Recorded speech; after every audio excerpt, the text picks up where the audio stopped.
వాడినో వీడినో ఎవని మాటలో నమ్మి ఫుల్లుకో ఆపుకో ఫుల్లుకో మనం ఓటేమనుక నేస్తామంటే తప్పని గోస ఇక వాడు పెట్టే తిప్పలు లెక్కకు మించినాయి.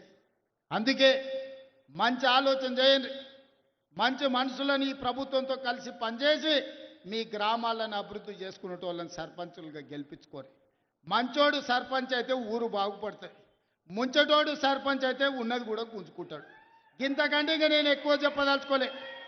మంచోడు అని మీరు సర్ది కడతారంటే వాడు పోయి బొడ్రాయి కాడ కూర్చొని ఫోన్ చేసి మళ్ళీ ఇంటికి వచ్చినాను ఇంకేమన్నా ఉంటే పెట్టాను. అట్లాంటోనికి మాత్రం ఓటు వేయకండి.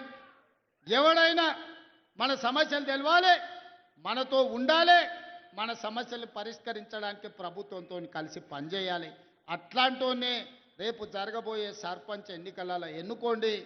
ఇప్పుడు నిధులు వస్తాయి, గ్రామాలను అభివృద్ధి చేసుకుందాం.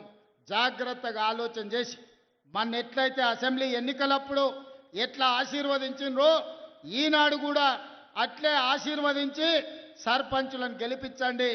మీకు నిధులు ఇచ్చే బాధ్యత నాది, మీకు నీళ్ళు ఇచ్చే బాధ్యత నాది, మీకు విద్యను అందించే బాధ్యత నాది, రైతులు పండించిన పంటకు బోనస్ ఇచ్చి కొనుగోలు చేసే బాధ్యత నాది, ఆగిపోయిన ప్రాజెక్టులను పూర్తి చేసే బాధ్యత నాది.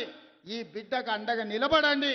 10 ఏళ్ళు ఎదురులేని పాలమూరు జిల్లాను 100 ఏళ్లకు అవసరమైన అభివృద్ధిని చేసుకుందామని మీ అందరికీ విజ్ఞప్తి చేస్తూ మీ అందరి దగ్గర సెలవు తీసుకుంటున్నా.